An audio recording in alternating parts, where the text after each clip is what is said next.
This is how you dress and put your PPE on when you start the program here at Arkansas Baptist Welding Academy. First thing you want to make sure you got your welding hood on, and you see he got his cap on right under his welding hood. That's very important.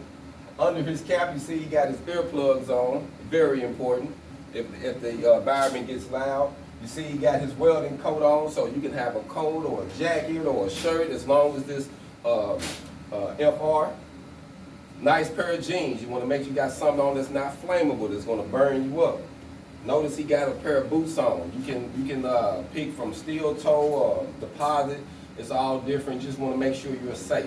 He is the model example. You see he got gloves on. Depends on what you're working on. The gloves will be thick or the gloves can be thin. He's actually doing some TIG welding, so what he's doing is perfect for what he's got, but this is our perfect model. How you need to look when you sign up. Just like you in the video game, make sure you put your gear on. Hog on.